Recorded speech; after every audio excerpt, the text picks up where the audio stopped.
Dear brothers and sisters, and all Africans across the diaspora, we proudly welcome you to another intellectual presentation from His Excellency, the Jedi.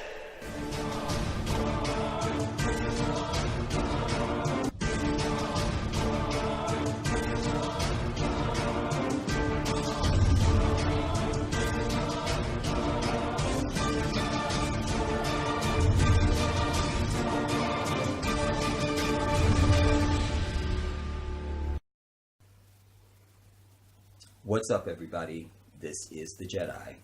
I'm back again. I told you guys I was going to be doing a video about how to get what you want out of the society. You know, this is something that I had threatened to do like at least a year ago.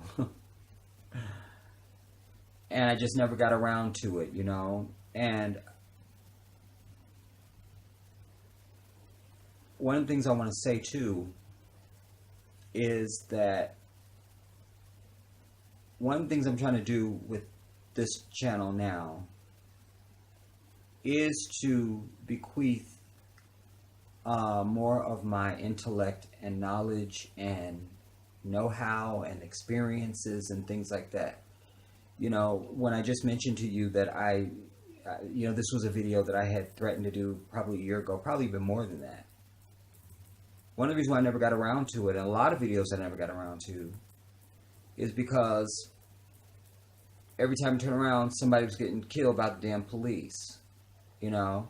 So you cover that, you know, or a Sandra Bland pops up, you know, or a Walter Scott pops up or something, and then everything just gets put off the table because I have to respond to that stuff, you know, because I'm an African man living in this white devil-ass country.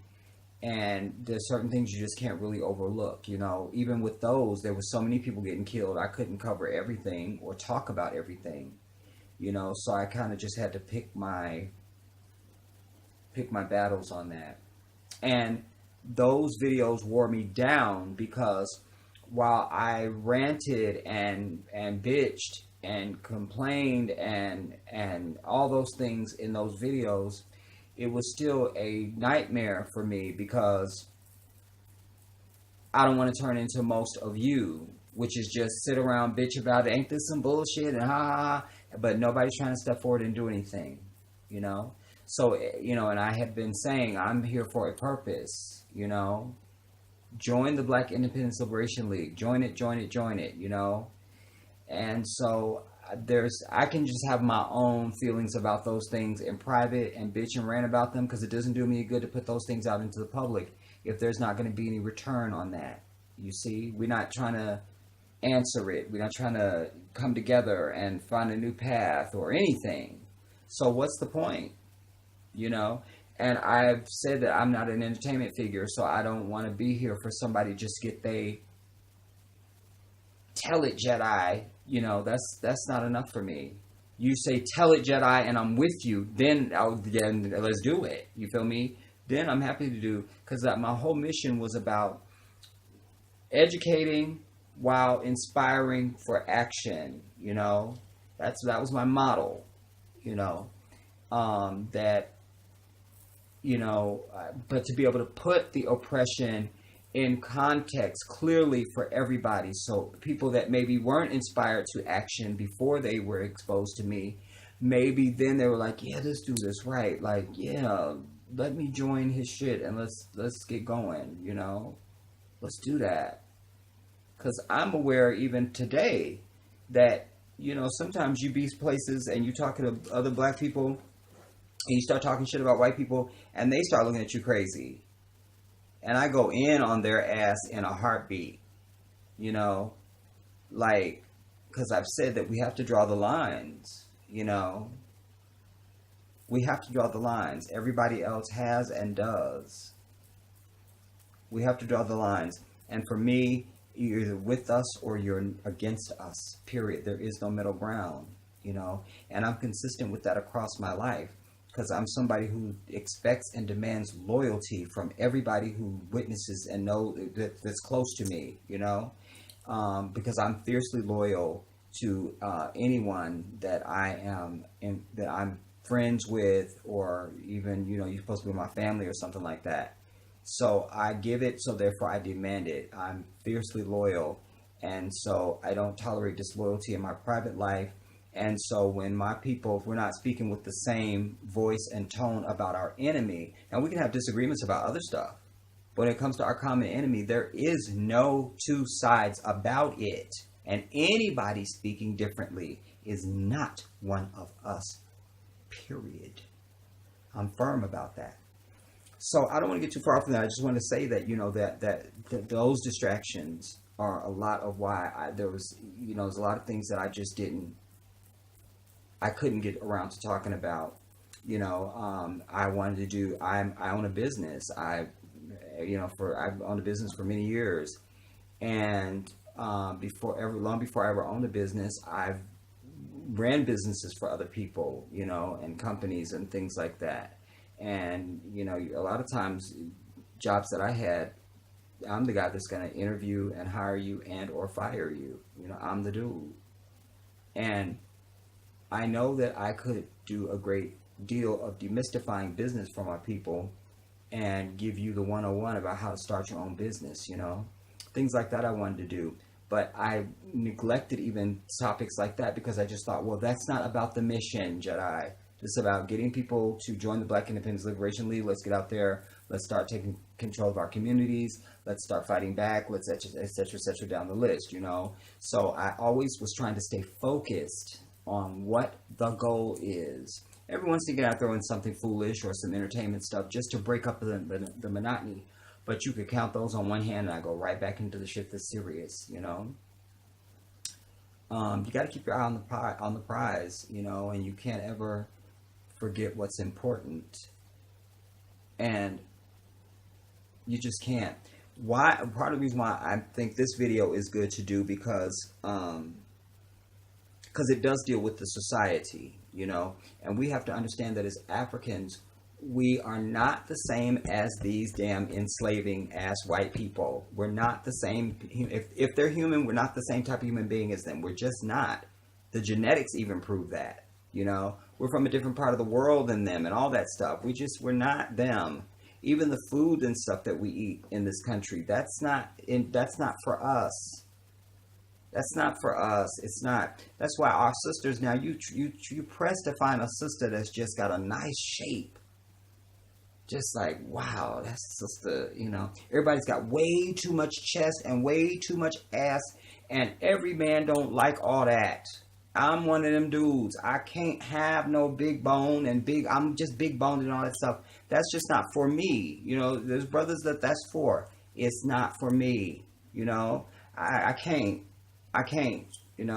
No shade to my sisters that are plump, but a message to my sisters that are that plump, because you've been given language probably since you were just little girls that this is somehow not a problem. Well, you need to start checking the shit that you're eating in the society. You see what I'm saying? Because a lot of that stuff is genetically targeting you so that you end up all big and way too much ass and way too much titties. It's too much.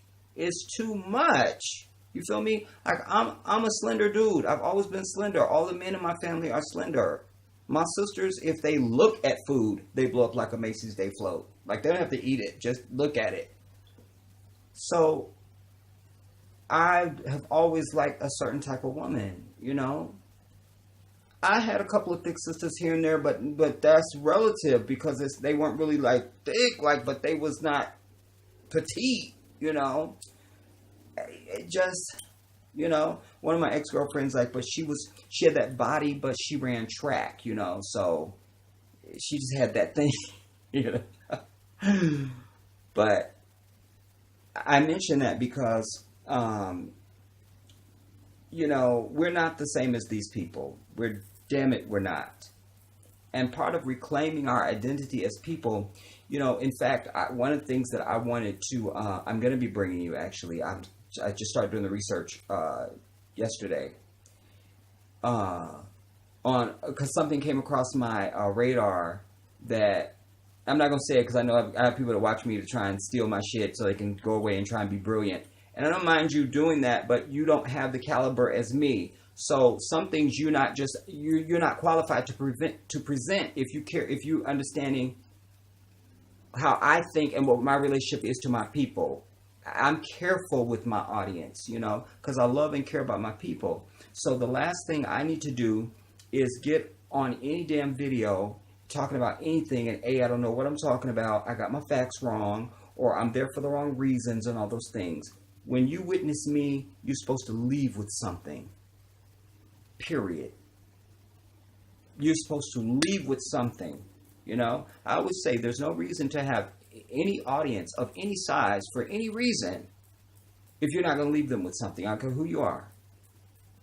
If you got people in your audience, you need to leave them with something. You must.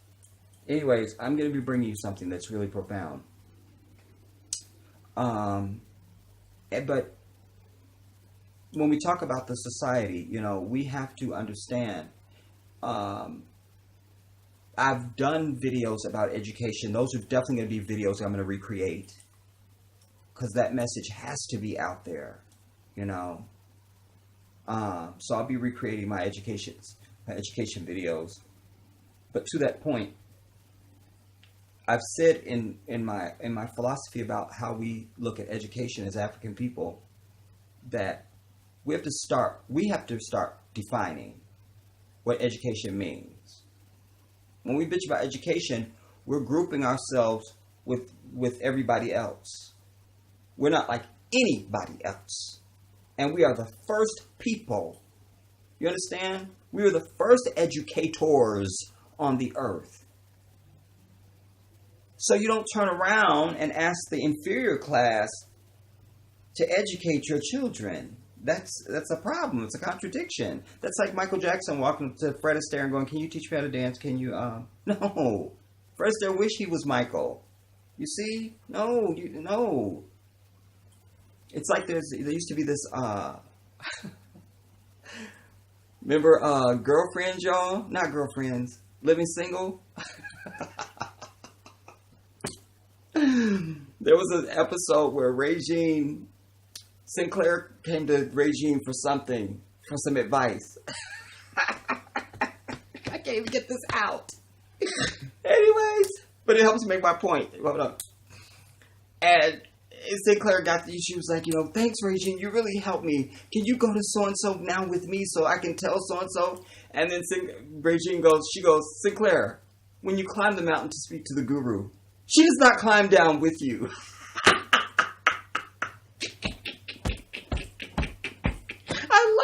So much. Oh my God. Anyways, I'm using it as a metaphor. Like, you don't step down. Like, we are the first civilizations. Come on, man. Stop.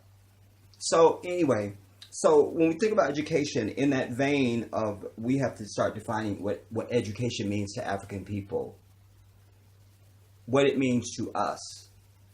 And for me, like I stressed to my 15-year-old nephew, I don't care he gets straight A's. I mean, he's class president. He's the head of his class and all of it. And that's fine. But I would not be mad if he was not getting excellent grades in shit that does not matter. What we need to be focused now on is a coin.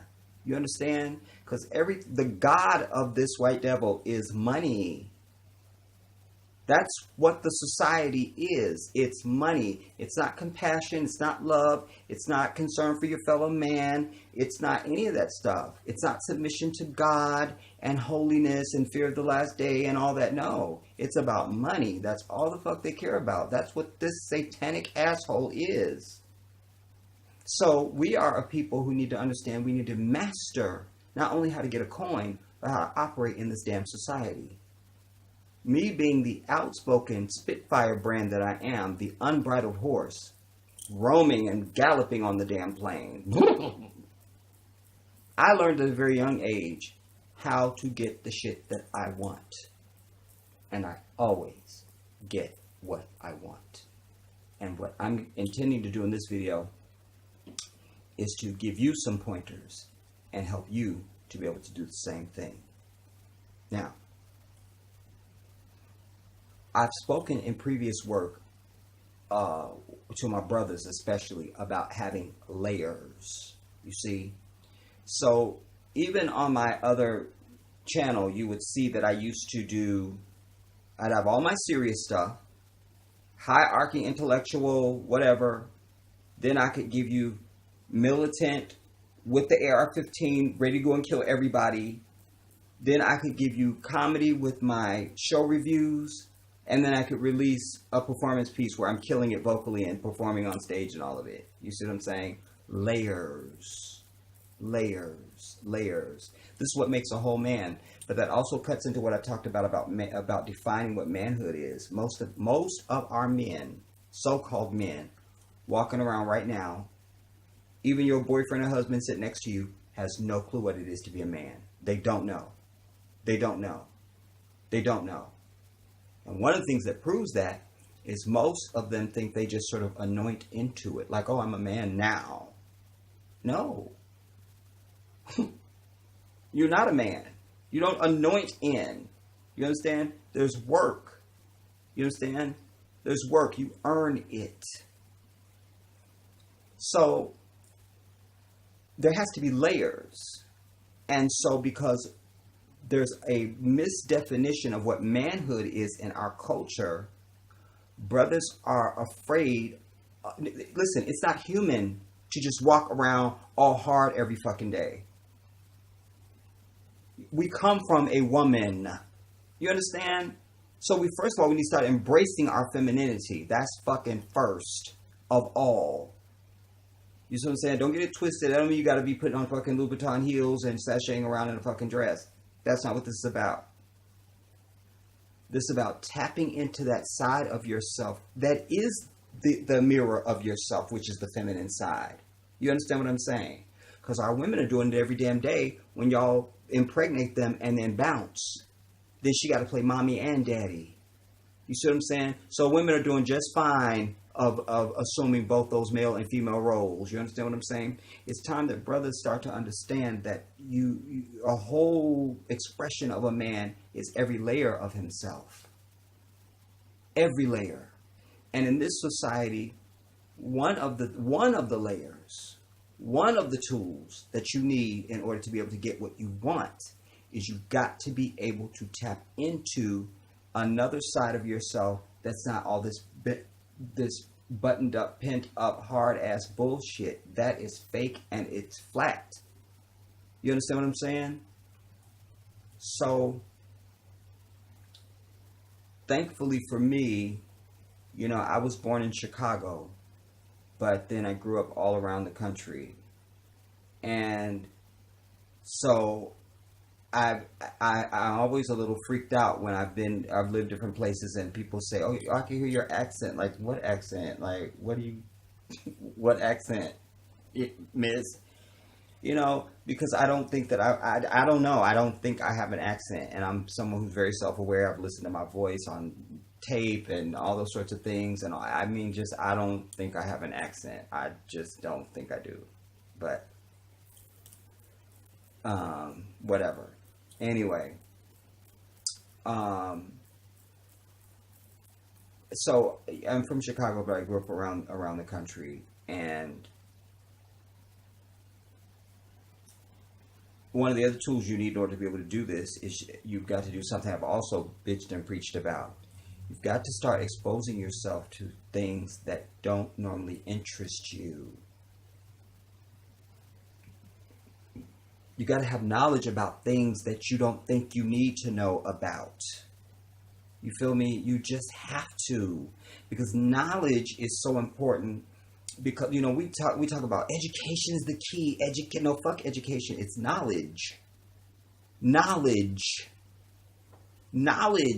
is the use of information. You see what I'm saying? Acquired information, stored, processed, and brought into use on a click of a finger. You can bring it. You can call it up. That's knowledge. Knowing. Knowledge. Your ledge. You're knowing. Your ledge. You're knowing ledge. Like when you're on the ledge, you know some shit. Feel me? Knowledge. Knowledge. It's so important, everybody. It's so important. And then wisdom is the ability to craft your knowledge. You see? But it's also knowing what one doesn't know and when one needs to enhance that knowledge base. That's wisdom. When to speak, when not to speak. I know everything. I'm the smartest person in the room. That's knowledge. Wisdom is shut your ass up and listen right now. That's wisdom. Do you understand? So we have to understand this because knowledge is something that you need in order to navigate the society. And you get knowledge by exposing yourself to shit that you normally wouldn't expose yourself to. You understand? I'll give you an example. Like I've never done drugs in my life. Alhamdulillah. I've never done drugs. I've never been interested in drugs. It's just not my thing. I'm over it. But I can tell you how to do a crack pipe because I've seen it. You see? I've seen it. I can tell you, I'm just giving you random stuff right now. Just something, I need to give you really abstract things so you can understand, oh, I get what he's saying, you know, because you're talking to different levels of intellectual development. What else? I'm not a doctor, but I've sat and watched open heart surgeries to understand how they work. So if I'm sitting at a dinner party or something like that and somebody starts talking about open heart surgery, in fact, during Ramadan, one of the doctors in my mosque, between the time we break the fast and the prayer we eat, and usually we have a talk. And he's a doctor. He was talking about health. He was talking about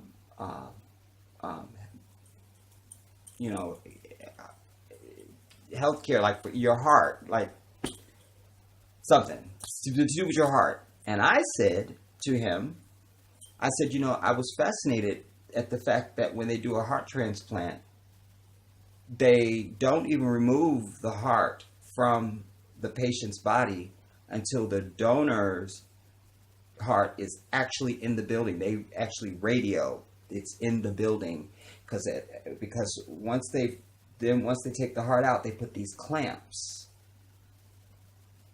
on the valves, we'll just call it, and there's just a hole there, and then they bring in this piece of meat that looks like it just came from the grocery store. It's on ice, but you could see it's a heart, and you think that's not like they're bringing in a battery or a generator or some shit. That's a heart. How's it going to work? And then they put it in the chest. They sew it in, and they release the clamps because they're on a circulating machine, heart lung, that's circulating their blood. But it's going into the machine and then out because of whatever. All right. But then they redirect it, and when they release them valves for the blood to start going into the heart, you see God. Because there's no on-off switch. That's a dead piece of meat that just came in there. On ice. You see? So I'm able to have that conversation because I interest myself in that. If you want to talk about, mountain climbing or the Himalayas or anything, just a wide range of shit. You got to be able to have those layers, everybody. Now, because when you think about navigating the society, you got to be tricky and crafty when it comes to dealing with this white devil. You just have to, because this isn't our society. And unfortunately, we don't have unity, and we don't run any fucking thing. You see, that's a problem. So you have to be able to navigate in the society. Number one, you start out as a teenager. I never, ever, ever, ever, from the first day I started looking for a job, ever, I don't go and put in an application. I go in, I fill the application out in the establishment, and then I go and see the manager. Because just instinctively, it's just in my personality. Even then, I'm like, well, I'm just leaving a piece of paper that didn't feel right. Like, no, they got to see me. They got to see me. They have to see me. Never applied for a job I didn't get. And that was part of the reason. Because they got to see me. And I didn't call to check on applications. I show up at the place. You understand? I show up. Hopefully when I know the manager is going to be there, or whoever the person is does the hiring. So they could see me. I'm here again. Yeah, I just want to check on my application. I just thought I'd come in and check on my application. You know? And you wear them down. You get the job. Alright? Now. So you should always do that. You know, I know nowadays they have this kiosk bullshit. Or now I guess you probably even apply for jobs online and all that. I can't do that. I would never survive with that. I can't. Because they got to see me. I got to sell myself. They got to know who I am. Because once they meet me, they're going to love me and I'm going to get the job. Here at the end. Now, the other thing too, when you go on a job where you are the only African person, that's where them layers come in. You can't go up in there trying to be fly, bruh. You just can't. You see what I'm saying? You just can't. If it's a brother there, maybe you might be able to get away with some of that. But nah, you talking to Chrissy, she's never met a fucking black person in her life. You gonna have to use layers now. You understand? So you gotta get that interview talk going on. So maybe you down here with all this, you see what I'm saying, and I'm saying, then all of a sudden you gotta be up here. Yeah, I was here at 9 and I thought you guys were great and I just wanted to work for the company because I thought you guys were fantastic and if I just fit my business model and vomit, I'm going to make myself vomit even saying it. But that's where you got to be willing to go. Because that's the difference in you're going to have your rent or your ass is going to be sleeping under a cardboard box. You see what I'm saying? If you're a man. You see, a lot of you never change layers or do any of this shit because you're going from your mama's skirt to some sister's skirt. You'll never have to survive on your own.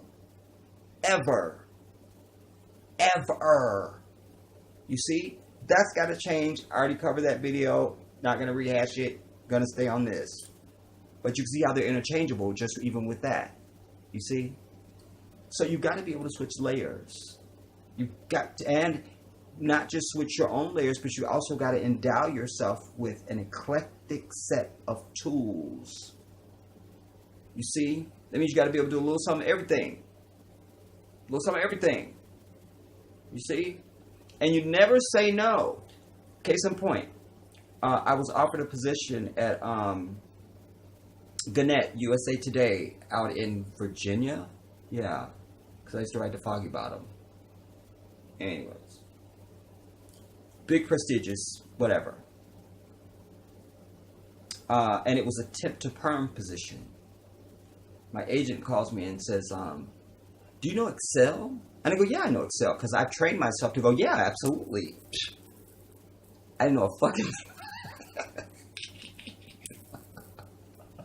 Allah is my witness. I knew nothing about Excel, everybody.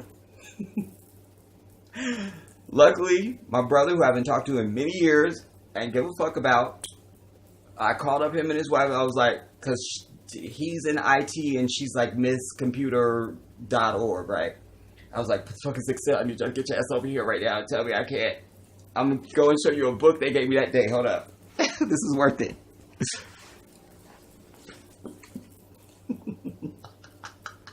Excel for dummies, bitches. Understand it. Embrace that. Understand that. Anyway, I didn't know a damn thing about Excel. Not a damn thing. But one of the things I have in my skill set is if I see something, I can do that. Real quick. Real quick. You know? I taught dance for many years, but long before I taught dance, that's how I would learn dance. I could see it and just do it. Just do it. I see it, that's it, I could do it, done. Anyway, so that played a role. You know, I was able to just go, yeah, I know how to do that.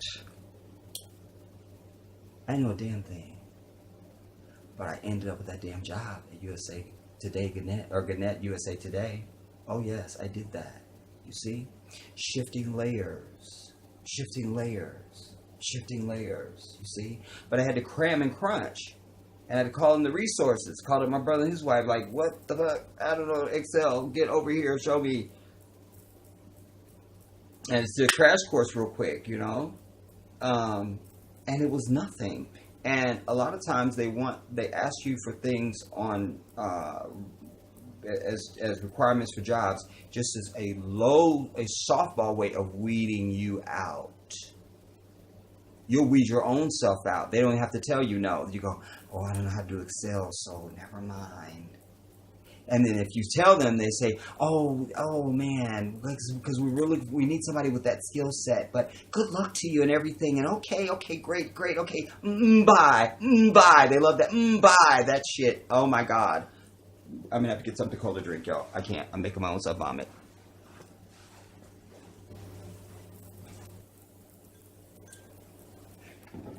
Anyways.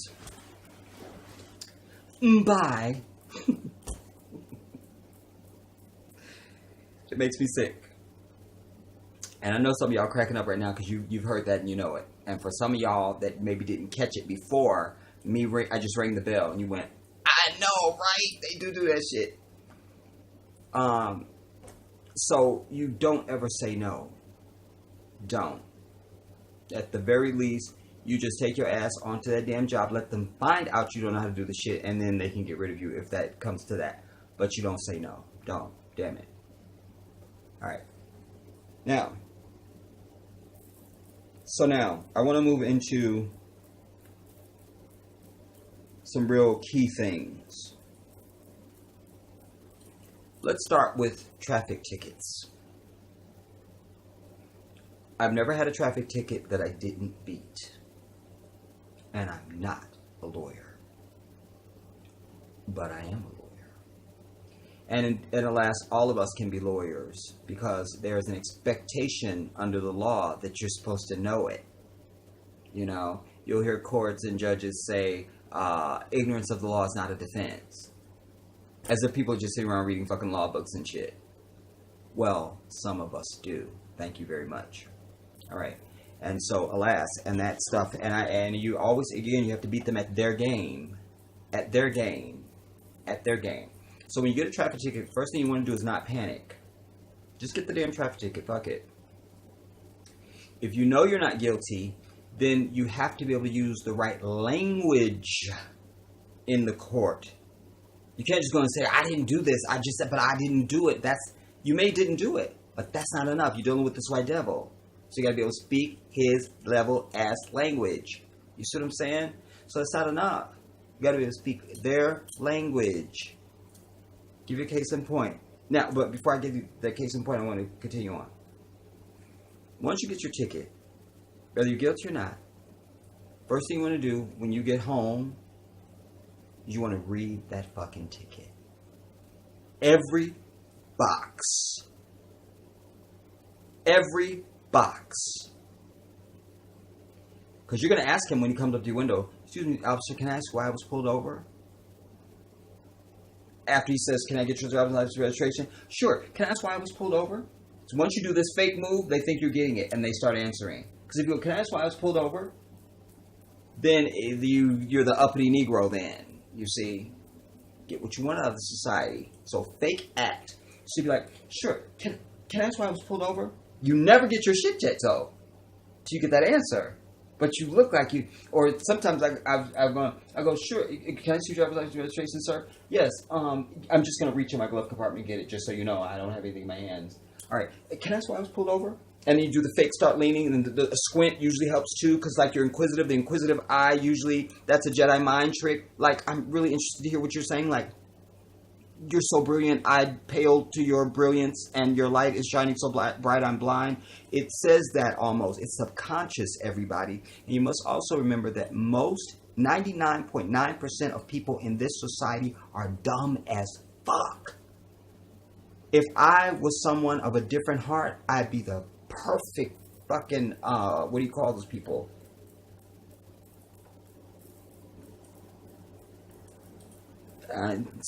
Swindler isn't it. Con man. You know, any of that level of stuff. I could be that dude. So you're like, can I ask when I was pulled over? Because, like, you have no idea, but you don't want to say, I don't know why I was pulled over. But that also says that, too. The fake squint. Guess why I was pulled over? It works every fucking time. Every damn time. Now, because you need an answer that he's vocalized, because that's what he's going to write on the ticket. Then when he comes back with the ticket, you say, when he's asking you to sign it, you're looking at it to see that he put what he told you on that fucking ticket. Because that's binding now. That's binding. Now, once you get your ticket, you take the bitch home and you read in every single box. I'm going to give you an example why that's important.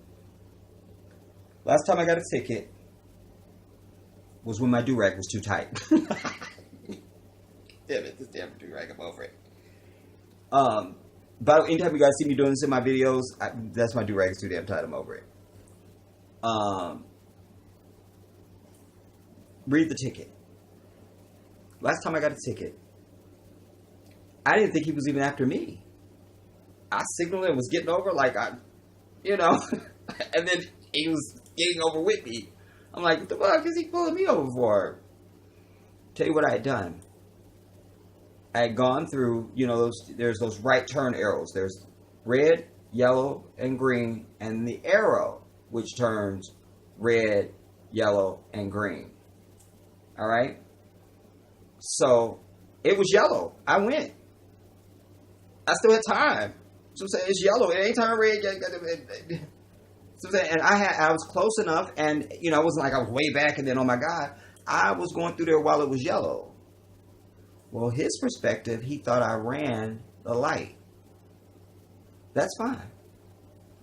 But here's what he wrote on the ticket. The code. You got to look for the code infraction, everybody. The code that he marked was for a solid red light. There's a different code for an arrow. I'm immediately not guilty of that infraction. Thank you. Thank you. Thank you. Thank you. Thank you. Thank you. Very nice. Very nice. Thank you. Thank you. Thank you. Very nice. Very nice. Yes, I was in Provence last week. Yes, in Provence. Anyway, also, he wrote down my car as the wrong year. He wrote the wrong year of my Honda. Yeah. So now, my name is up there, and I was there, but, Your Honor, he's described a different infraction here. And here's my pictures of the intersection. You clearly see there's an arrow, and my car clearly isn't that year. He's got the wrong person. Boom. The case is no more. Do you understand? That's how the law works. Give you another one. I was living in Maryland. I was coming out of Greenbelt Station because I worked at a very prestigious law firm, McDermott, Will & Emery. And so I used to get on the train every day, come and drive and ride it back to Greenbelt Station because I lived in Beltsville near the university, near university. And my car at that time was a old Subaru. But that was my girl. I called her Gertrude. That was my girl. And she did have some mechanical issues. And there's a police officer that parks in there, and he was giving people tickets for running the stop sign.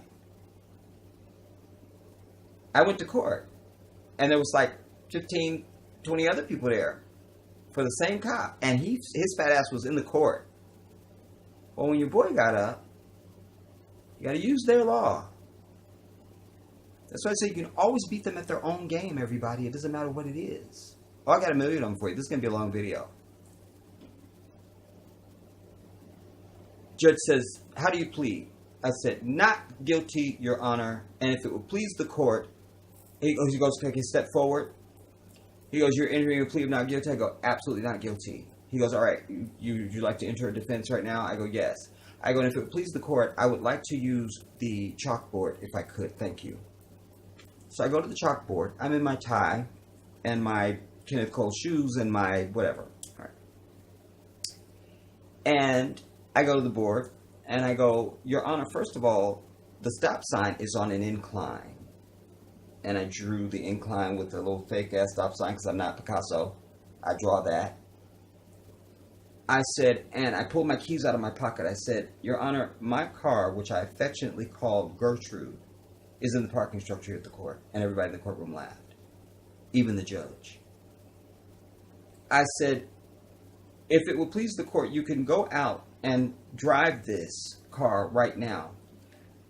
I'm not guilty and could not be guilty of this infraction because my car has a fuel issue whereby if you don't come to a complete stop and you try and just slow down and push it and go, it will cut off because the gas just don't work like that. This is an incline. I leave this station every single day coming from my job at the law firm. And it's not possible for me to do a rolling stop. I'm simply not guilty of this. And, Your Honor, you will notice on the ticket that he has marked my car as yellow. This was, what time did I used to get? It was summertime, so it was still bright as hell out. Clearly my car is white. He had it written down as yellow. I said, you look on the ticket, Your Honor, you will see that he has my vehicle marked as yellow. My car is white. This was an overzealous officer who was just out there writing tickets. I'm not guilty of this infraction, and I asked you move to dismiss this immediately. You know what the judge said to me? He goes, you should go into law. You should go into law. You should go into law. He said, I am going to dismiss your case. And everybody else that's here for this officer, your cases are dismissed. You can leave the court. Done.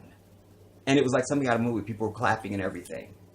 Beat them at their own game. You see? So when you get a traffic ticket, sit down and read it. And start juxtaposing that to the codes that are on there. And the law. And all of that. Don't just go in with your own word. And you don't need no attorney. And don't show up and pay no damn fee. Because that's a coin you can keep. Matter of fact, you use that coin to celebrate after you win your damn case. Understand that. You see? So, read your ticket. Look at the codes that they're marking. Understand what has been written. What your infraction is first. And then you can plan your course of defense. That's all I'll say about that for now. But like I said, I got a million stories of that one.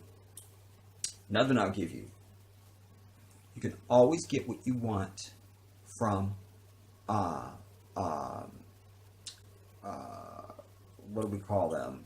Not creditors, but like the phone company and the cable company and the gas company and the lights and all the shit. You can always get shit that you want, everybody. One thing this white devil loves is when you lick their ass and tell them that there's something wonderful that they're not. They love that. They love that. So you use that against them. You use that on them, I should say. Give you a case in point. One day, I call up Verizon. I don't remember why I called them now. This was like 2000 and... I don't even know what year it was, y'all. We'll just say it was 2005. I don't remember why I was calling up. Because I was literally on hold for 6 hours. When you're put on hold, don't hang up. Don't hang up. Especially if it's the phone company. Don't hang up. Do not hang up. Because you can get 2 years of free fucking service like I did. Because it was very short when they finally did get on the phone. And I knew it was 6 hours because everything that I know what I watched on TV at that time. And I know what was on when I went to sleep. I literally went to sleep and woke up and I was still on hold. And it was whatever the fuck was on. I'm like, I've literally been on hold this damn long. The music was still playing and everything. But I still held. When they got on there, I said, I want to talk to a supervisor right now. Right now. She got on the phone. I said, you are my phone company. So I don't have to convince you. You can just look at my record right now and know that I've been on hold for 6 hours. I want shit now. They gave me 2 years. Now, the other thing that's key to getting what you want in society is and they're just in life in general. You never ever deal with people that are not empowered to give you what you want, everybody. Don't. How many times you call someplace and you go, I would like to speak with the supervisor, please. And then that fucking little gatekeeper goes, well, is there something I can help you with? Yes, bitch, you can get me a supervisor. That's what I just stated what I need you to do. I just stated it.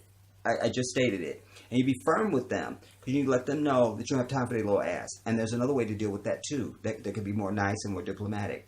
All right? That gatekeeper is always, and sometimes they're just nosy. You know what I'm saying? Or they might be some bullshit they self and they trying to see if you the person calling to get them in trouble or something. It's always that. The only time people, when you ask for a supervisor in any scenario, at any job or any company, and they just go, okay, give me one moment. It's because they know that shit is clean. This ain't about me. Let me just get who they say they want. Yeah. So you never ever waste your time with people that are not empowered to give you what you want. The other diplomatic way that I mentioned just a second ago was this. A lot of times I call companies and I ask for a supervisor and I go, well, something I can help you with that? I go, no. Because this needs to go all the way to the top. And I don't want to start pissing off and ruin the day of people that I don't need to start cussing out. So I don't want to ruin your day, Jessica. So get me the next person that's over you. Do it now. She knows you're steamrolling her ass out of the way.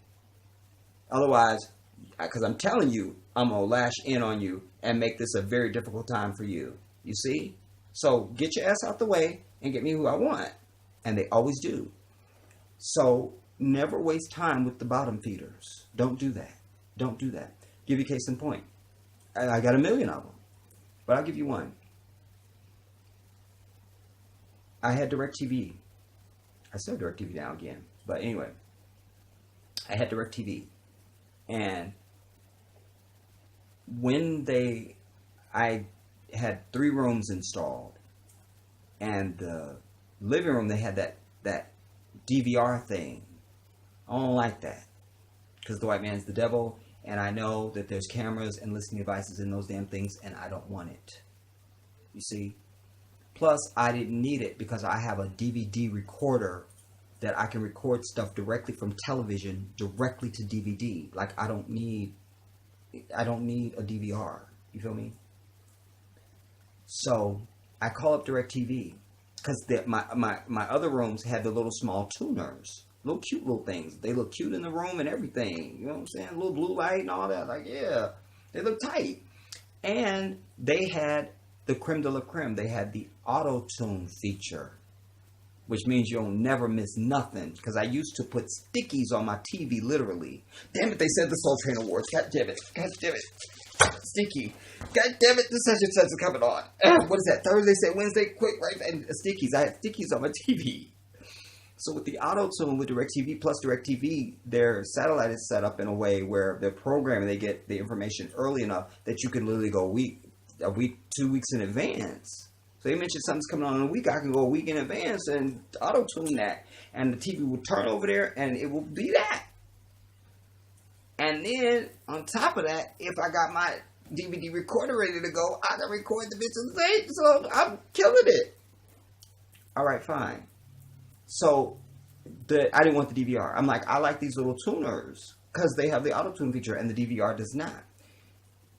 First person, everybody that talked to DirecTV, it's gonna be $275 or some outrageous bullshit that no human is gonna pay.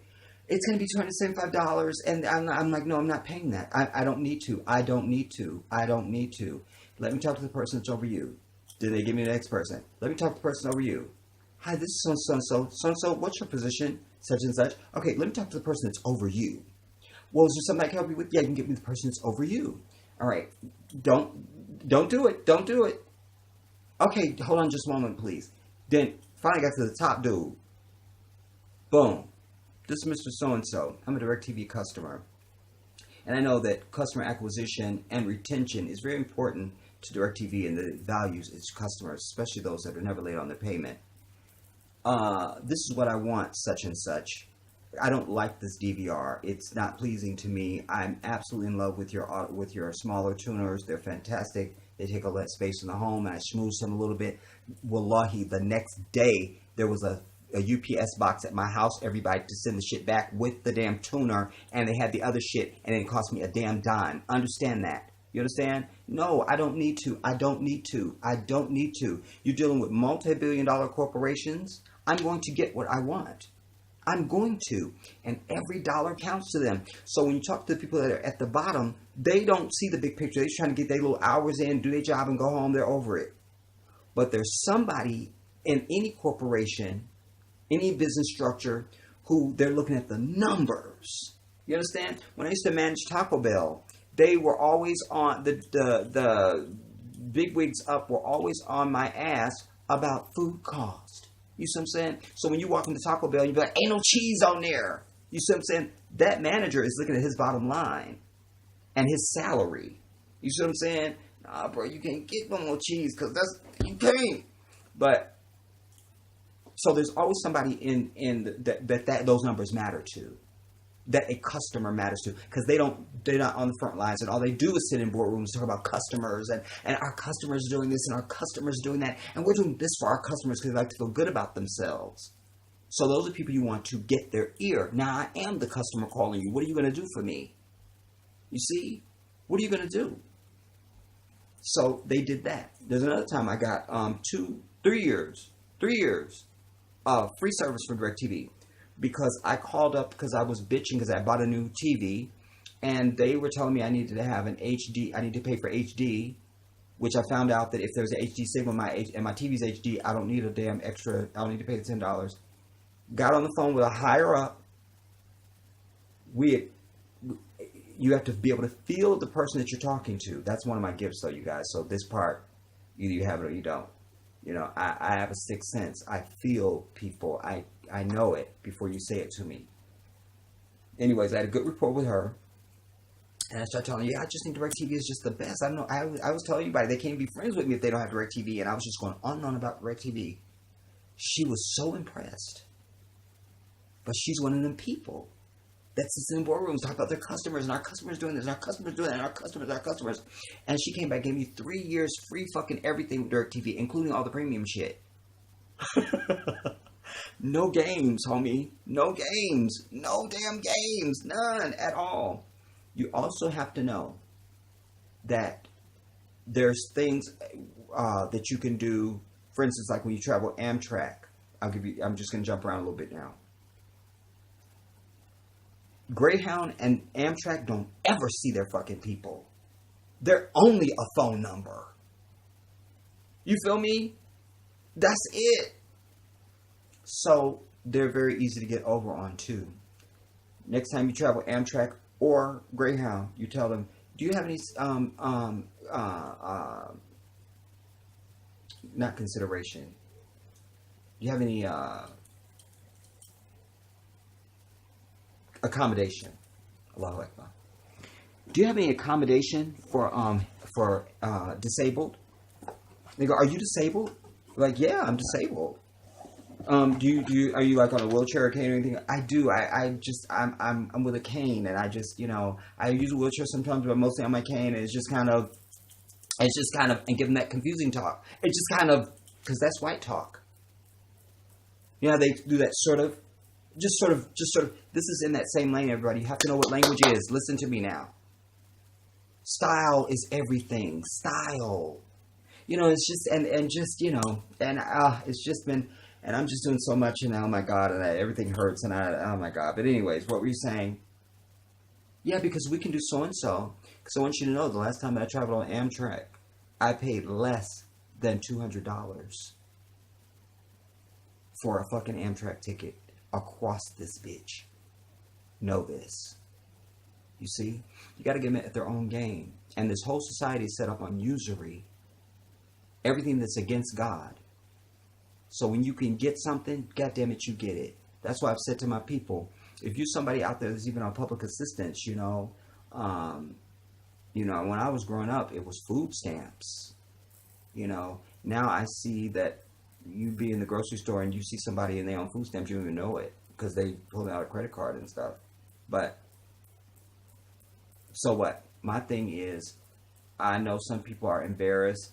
Whatever. I did a 4th of July video a couple years ago, and I was telling my people, hold your damn head high, because that's a free coin, and they owe you so much more than that, and that's for what the ancestors didn't get. So goddamn it, hold your head high. Do it. Do it. You understand what I'm saying? That's a little random, but I had to mention that. So you can get what you want from the various, I don't know if I call DirecTV and people like that utility. We're just going to call them utility right now, y'all, because I don't got another word. And anytime you have an outage with your cable, if it's 5 minutes, you call them up and go, my cable was out, I can't believe it, and you're outraged. I want a credit for this. They always give you a credit. They always do. They always do. They always do. And when you think about money being relative and accumulative, I guess, in a way, you know, every little penny counts. Everything adds up to something. So, you know, a few dollars here or there, that can be cute. You know what I'm saying?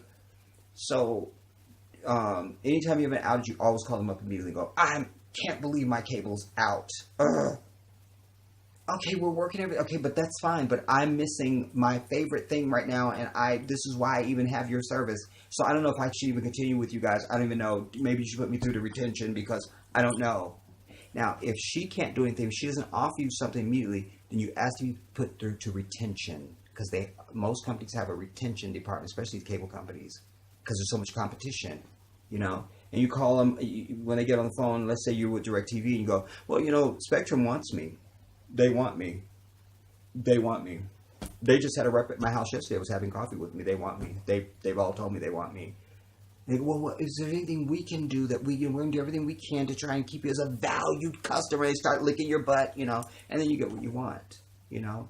You know, I don't know. The only thing that's going to make me feel good right now, if I get 6 months of HBO for free. I mean, I think that's not impossible to ask, and I don't think I'm being unreasonable. Because you guys are a great company. Always give them a little something. Be passive aggressive. Because you guys are a great company, and you know this just seems beneath you, and I'm just disappointed. I can't even believe this. Now they want to prove to you. Well, we can give you that 6 months of HBO. We can do that, and we can also take another $10 off for the next 4 months if you like, and you get shit. You see what I'm saying? I'm telling you guys. I'm telling you. This is not being shysty. This is about using the system. It's a system. Make it work for you. Make it work for you. You see what I'm saying? Now, when it comes to, I want to get into some serious matters too, like evictions and shit like that. You know, like somebody's about to be evicted from your house and all these types of things. But before I get into that, I want to go into some more everyday things, like, you know, with your gas bill and things like that. A lot of people don't know that there's a little thing called the Public Utilities Commission.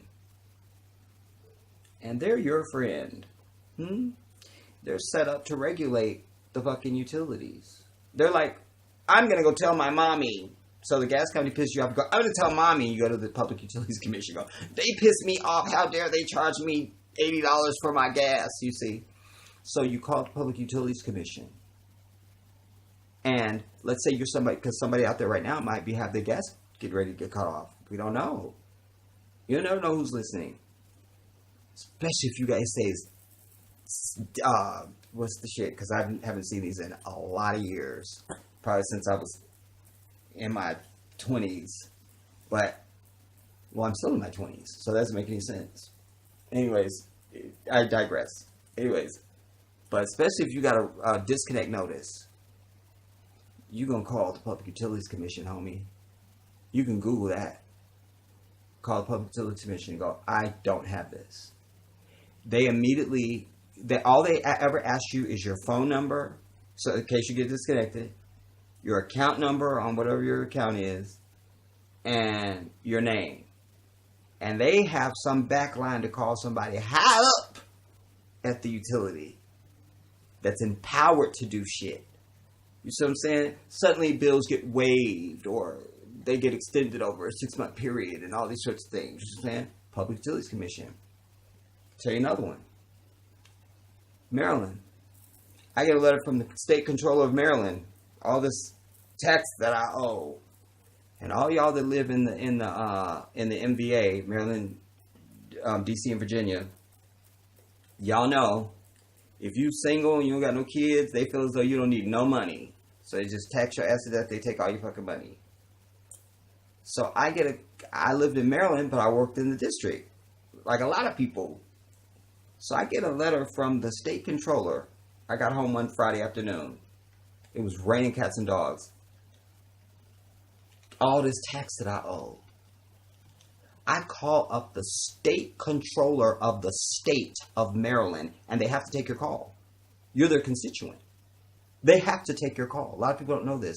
Your representative, your state, local, federal representatives, they have to take your call. Now, usually when you call, you get a national number that will usually put you in some office someplace else. But they're empowered to help you. But let's say you just want to speak to your senator. You go, no, I don't want to talk to you. I want to talk to my senator. I want to talk to my senator. They have to talk to you. They have to. So in this case, the state controller, the secretary knew it. So when I called, she was like, well, I can have him call you. Unless you want, if you want me to, I was like, nah, you can just have him call me. I don't know, probably a half hour later or something like that. Surprisingly, I get a call from the state controller. And I tell him, this is bullshit. I'm a single man. I'm a taxpayer. This and a third. I don't have a criminal record. I can't understand this. I don't owe this. Da, da, da, da, da. I ranted and raved on. He heard everything I had to say. He waits till I shut up. He goes, I'm going to give you an address in Silver Spring, Maryland. Do you know where Silver Spring is? I go, yeah, I'm in Silver Spring all the time. Like, what are you telling me? By Allah. He told me the address to go to in Silver Spring, Maryland, everybody. I drove over there in the rain. When I got there, the lady in the office had papers lined out for me to sign. It all went away. Like that. I didn't owe shit. Nothing. Nothing. Because I called the state controller. Because at the end of the day, the government is not really supposed to be taxing us. Do you know that the IRS is not a federal agency? Did you know that? They don't even have the power to arrest. That's why when they come to seize your shit, they bring the ATF. Because they have arrest powers and they can carry guns. IRS can't do that. They're not a federal agency. They're stealing money from the people illegally. But got you thinking it's perfectly legal. So-and-so don't even pay no taxes. Fuck you, whore. Good. That's what you need to be doing. You don't need to be paying no damn tax. And any way that you get around paying a damn tax, you do it. Because it's usury and it's against God. Not supposed to be no usury. Not supposed to be no tax. Think about it. How is it that somebody that don't know me, that wasn't there when I'm struggling to get to work every day, 9 to 5, in the rain, sleet, snow, and wind, and then every week you get money too? No, bitch. Because when it's the other way around, then you're a freeloader. If I just get money that I didn't work for, then I'm a freeloader. But the government gets to take shit from me and they didn't work for it? No. All the while telling me, oh, we can't do universal health care. We're just not able to do it. We just have the money. We just don't have it. Really? Because I don't have it either. I just don't have it. Geez, I wish I could pay tax, but I just can't. Sorry. Bye-bye. You see? So, you need to understand that your representatives have to take your call. If you're somebody that's homeless or something like that, you can call. They can give you a hotel voucher and pay for it. Do you understand? You need to understand how this society works. There's people that are getting shit, and you like, how they get stuff? Some of them are just stumbling into it. Some of them are paying attention. Some of them are paying attention.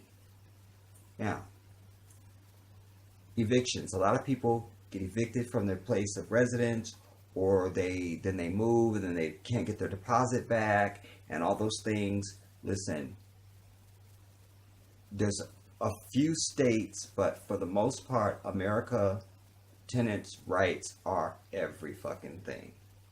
Everything. and you need to be careful about moving people into your house. Yes, so you could come stay, because you might have somebody like me come and stay with you who knows the law. Because once I have one piece of mail come there, that's my residence, bitch. I don't care how long I've been there. And you can't make me leave unless you file an eviction with the court. And if you live in an apartment and it's on your lease that you can't sublet and I'm there, you got no case, homie. I'm staying until my fucking feet stop stinking. I understand that. You see what I'm saying? I would never do that. I mean, I'm a self-sufficient man. But I'm giving you a over-the-top example because that's how the law works. One piece of mail, that's my residence. I live there. Well, look, here's my mail, officer. Here's the mail. And they're going to go, well, that's his name and this is the address. That we could do. He's a resident. You're going to have to file an eviction against him. And then when you march into the court, they're going to go, are you the landlord? You go, no, actually, that's the landlord, but I sublease. Which you're not going to have the landlord stand there because your ass ain't allowed to sublet. I got you. I'm your worst nightmare. I'm not going nowhere, and I'm clearing out the refrigerator. So be careful who you let come stay in your home. And the moment they say, can I have my mail come here? You'd be like, nah, you can't have your mail come here. Get your ass a P.O. box. I don't know what to tell you. So said, but now, when it comes to getting your security deposit back, most places, if you don't have, because so many people give up their security deposit, dude. I've been in leasing, I know. So, what you must understand is, there's a very short window of time that a landlord has to walk your place, decide what damages are there or not, and give you an itemized list or give you your security deposit. And in many states, if they don't do that, they are known as being out of compliance. And therefore, the tenant is now entitled to 3 times the amount of the security deposit. Oh, it's sweet. You see what I'm saying? There's a lot of little holes and loops and little valleys and caves and stuff in American law and the way that it practices things. And if you learn these things, you can get in and exploit those for your own benefit. You see? Because all America's doing is taking advantage of you any damn way. That's all they're doing. That's it. So every time you can get a little something back, goddamn it, you do it. You see what I'm saying? Goddamn it. You do it. Oh my God. I know this is going to cut off on me at any second now, y'all. Damn. I didn't know I was going to go this long. It's going to cut off. I know it. I can feel it. I can feel it. So I'm just say this real quick. Let me know what you guys think of this thus far.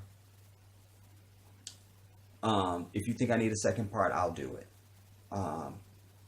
And also, if I think of some other thing, because I know not think of some other things. I know there's some things I just didn't cover because I was trying to move through some things I thought were most that would be most valuable to you and that would be most interesting.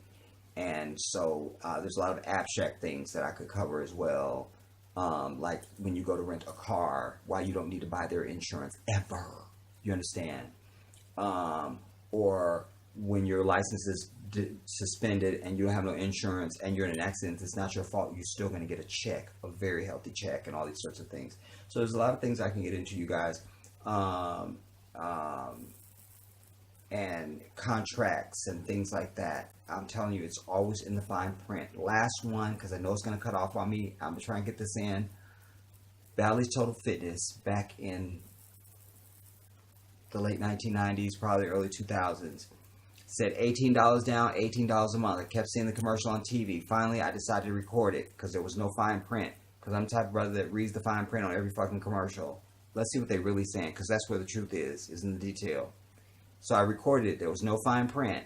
I go to Bally's Total Fitness. I go, I want to pay my $18 down, get $18 a month, no contract. They go, okay, we're just going to take you around the club. No. I'm $18 down, $18 a month.